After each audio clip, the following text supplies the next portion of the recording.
Un championnat du monde, ça est organisé tous les 2 ans uniquement. Dans le monde du ski, c'est l'événement le plus important après les Jeux Olympiques.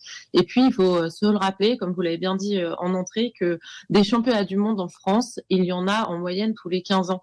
Les derniers étaient donc à Val d'Isère en 2009. Nous accueillons les prochains donc en 2023 et on est très fiers d'accueillir ce type d'événement. Elle est avec nous, Marie-Mère Archambault, vous la connaissez, elle nous a fait vibrer en 2009, notamment lors de sa médaille d'argent, c'était au championnat du monde de Val d'Isère. Elle a été très longtemps aussi sociétaire du club des Contamines et elle est avec nous ce matin car elle fait, Audrey, partie du comité d'organisation des championnats du monde de ski alpin 2023 à Courchevel et Méribel, donc dans nos pays de Savoie justement.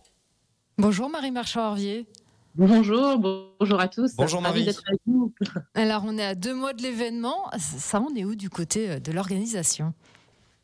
Alors en effet, 2 mois, ça fait même 58 jours précisément de l'ouverture de ces championnats du monde. C'est la dernière ligne droite. On est impatient, fatigué mais impatient, motivé pour essayer évidemment de livrer le plus bel événement possible et accueillir de la meilleure des manières tous les spectateurs qui vont venir nous voir. Pour avoir un ordre d'idée des championnats du monde de ski alpin, c'est quelle organisation ? Ça se prépare combien de temps en avance et combien de personnes mobilisées ? Alors, un championnat du monde, ça se prépare un peu plus longtemps à l'avance qu'une Coupe du Monde. Pour ceux qui ne connaissent pas, un championnat du monde, ça est organisé tous les 2 ans uniquement. Dans le monde du ski, c'est l'événement le plus important après les Jeux Olympiques.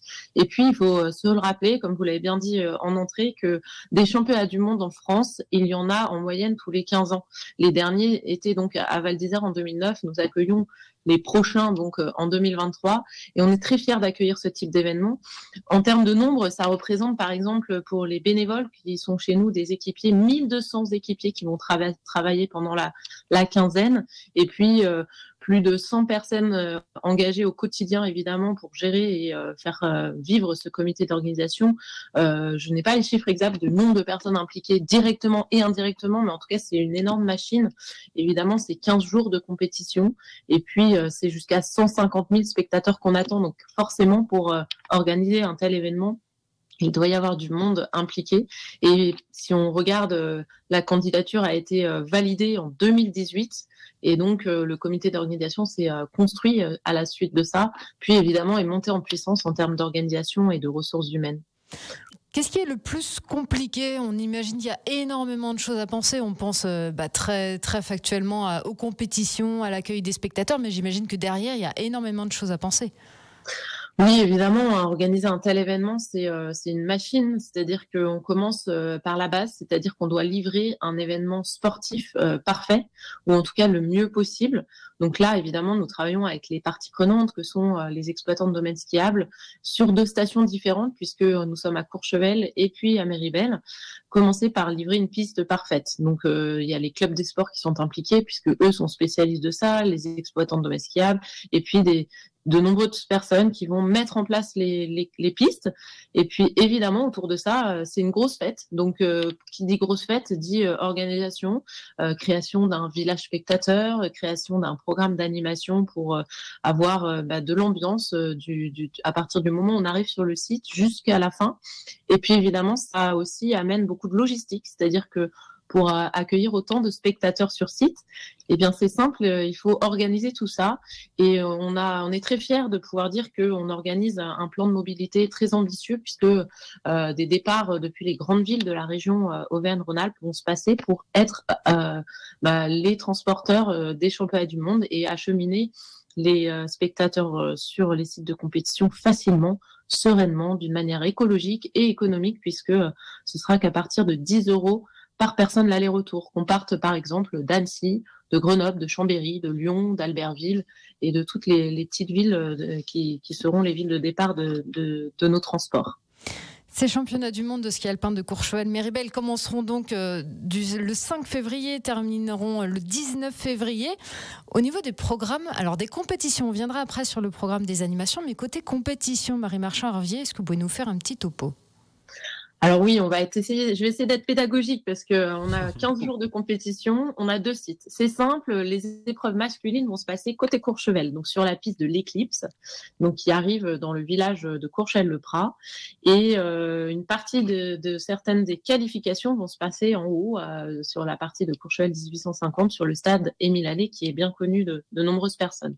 Et puis à Méribel, on va avoir 7 courses. On va avoir les courses féminines plus des épreuves parallèles, parce que dans le ski, maintenant, il y a des épreuves parallèles qui sont des épreuves par équipe et individuelles, et donc Méribel aura la chance d'accueillir ces épreuves. Donc, en fait, il va y avoir une alternance sur les sites, un jour Méribel, un jour Courchevel, et on espère qu'évidemment, on a commandé la météo parfaite pour cet événement, donc on espère que le programme ne changera pas trop, mais en tout cas, c'est un programme chargé, et évidemment très excitant, puisque la première semaine sera la semaine de vitesse, avec les combinés, les super G, les descentes. Et ensuite, on passera sur la technique pour finir en beauté par le slalom. Et évidemment, on espère beaucoup de médailles françaises. Et alors, quand on parle ski, forcément, on parle après ski. Et même avant ski, vous avez prévu tout un programme d'animation pour ces mondiaux de ski de Courchevel-Méribel. Oui, comme je le disais, on veut évidemment que cet événement soit parfait d'un point de vue sportif, mais aussi que ce soit une fête et que ce soit populaire. Souvent, les gens se disent c'est à Courchevel, c'est à Méribel, oh là là, ils ont peut-être des a priori sur les stations. L'idée, c'est que ce soit accessible à un maximum de monde et que, évidemment, on y fasse la fête, que ce soit le matin avec des accueils en douceur, évidemment tout un système de restauration, de buvette, parce que sans un café ou un petit coup à boire, eh bien, c'est quand même moins sympa. Et puis beaucoup de musique et surtout évidemment des temps forts que sont la cérémonie d'ouverture qui va se passer à Courchevel-le-Prat le dimanche 5 au soir, et puis une programmation aussi musicale, artistique sur ce qu'on appelle la Medal Plaza qui sera située à Méribel et qui accueillera de nombreux concerts qu'on dévoilera très bientôt. C'est un peu le teasing puisqu'on a de beaux artistes qui vont venir sur la scène. Et pour un ordre d'idée, la taille de la scène de cette Medal Plaza sera équivalente à celle qu'il y a sur Musilac. Donc c'est vraiment une ambition aussi d'apporter de la fête accessible à tous puisque ce sera en accès libre les soirs en mode après-ski à Méribel. Donc évidemment, on vous donne tous rendez-vous pour célébrer et après également les médailles françaises avec nous. Bon, et Marie Marchand-Ravier, on n'aura pas le droit donc à une petite exclue quant à la line-up du concert, visiblement. Non, on ne fait pas de révélation en privé, désolé, mais par contre, ça va arriver bientôt sur nos réseaux sociaux. Donc, si vous voulez suivre ça, évidemment, on vous invite tous à suivre Courchevel-Méribel 2023 sur tous les réseaux sociaux. On est présent et on a plein de choses à raconter, plutôt sympa. On alterne donc tous les 2 ans. Il y a les Jeux Olympiques et il y a les Championnats du monde de ski alpin. Ils sont chez nous. C'est en 2023. C'est à Courchevel-Méribel. Ce sera du 5 au 19 février. On va continuer d'en parler justement de cette organisation aux côtés de Marie Marchand-Harvier, notre invitée. L'invité donc de ces dernières minutes et de cette dernière demi-heure dans la matinale des Super Leftos. Et bien justement, la neige arrive à point nommé pour parler de ski. Pas mal de stations vont ouvrir leur domaine. On a aussi de belles compétitions, notamment le critérium de la première neige à Val d'Isère ce week-end, mais aussi la Coupe du Monde de ski cross du côté de Val Thorens. On est bien représenté. Et comment allons-nous être représentés très très bien en 2023 avec l'organisation donc des championnats du monde? Et justement, on en parle bien avec Marie Marchand-Harvier, notre invitée, Audrey. Oui, avec cette répétition générale en fin de saison dernière, puisque Courchevel-Méribel a accueilli les finales de la Coupe du Monde. Est-ce que ça vous a permis de repérer certains aspects à améliorer ? Alors oui, ça a été une énorme chance d'organiser ces finales qu'on a accueillies au mois de mars sur les 2 sites. Alors évidemment, c'est un événement qui est plus petit puisqu'on a 25 athlètes par discipline sur chacune des courses, quand sur des championnats du monde, en globalité, on accueille 600 athlètes. Donc on n'est pas dans le même ratio. Par contre, sur les secteurs clés que sont évidemment la piste, ça n'a quasiment pas changé puisque nous devions livrer des Coupes du Monde, du degré d'exigence de la FIS, la Fédération internationale de ski. Et ça s'est plutôt bien passé. On a été gâtés par les conditions météo, on le sait, il faisait beau, les conditions ont été favorables pour nous. Et malgré tout, on est quand même justement en alerte par rapport à ça pour pouvoir être en capacité de réagir en cas de mauvais temps. On le sait. Évidemment que si il y a beaucoup de neige, nous sommes un sport d'extérieur, et bien ça chamboulera un petit peu le travail de tout le monde. Mais on est prêt et on a hâte vraiment d'y être. Alors en ce moment, Marie Marchand-Harvier, on parle beaucoup du ski et des grandes compétitions à cause de leur impact environnemental. On pense à la quantité de neige à produire. D'ailleurs, c'est ce que vous êtes en train de faire sur le site. Aux nombreuses voitures qui vont arriver à Courchevel-Méribel. Vous avez parlé du plan de transport pour les particuliers. À quel point, justement, vous essayez de faire baisser ce coût écologique ? Alors c'est un élément qui est majeur en fait dans notre engagement depuis la candidature en fait. C'était un des piliers, c'est d'organiser un événement éco-responsable puisque nous nous sommes engagés dans la signature d'une charte qui a été mise en place par le ministère des Sports et WWF qui témoigne en fait de l'organisation d'un événement éco-responsable en respectant 15 engagements. Cette charte elle nous permet d'avoir des bases d'objectifs et puis évidemment on a tout un comité RSE qui est en place pour pouvoir, établir une stratégie, 2, mettre en face des objectifs et 3, évidemment, en décliner des actions. Donc, c'est vraiment pas ce qu'on appelle du greenwashing, c'est des éléments qui sont très concrets. Commencer par réduire l'impact de notre événement. On le sait, la mobilité, c'est 80% des impacts carbone d'un déplacement pour un séjour au ski. Et donc, évidemment, on commence par là pour justement limiter le nombre de déplacements de voitures personnelles à travers un plan de mobilité pour le grand public, mais pas que, puisque nous organisons un plan de mobilité pour toutes les personnes qui travaillent en fait sur le site. On appelle ça les accrédités, qui vont avoir des moyens de déplacement collectifs à travers évidemment des navettes. Et puis on a aussi la collaboration des domaines skiables qui ont évidemment des transports urbains. On pense par exemple à la télécabine de l'Olympe qui part de Brides à Méribel et qui va être beaucoup utilisée, qui va être ouverte gratuitement de 7h à 18h tous les jours de l'épreuve, tous les jours des Championnats du Monde, tout comme à Courchevel avec 2 télécabines qui vont être ouvertes gratuitement pour pouvoir limiter ces déplacements en voiture. Donc ça commence par là et puis des actions, on en a beaucoup. Et puis l'aspect RSE, c'est pas que l'aspect environnemental, on a aussi des actions sociales et évidemment l'objectif c'est de laisser un héritage dans un territoire qui nous est cher et qui nous fait vibrer tous les jours. Donc on est évidemment très concernés pour le protéger.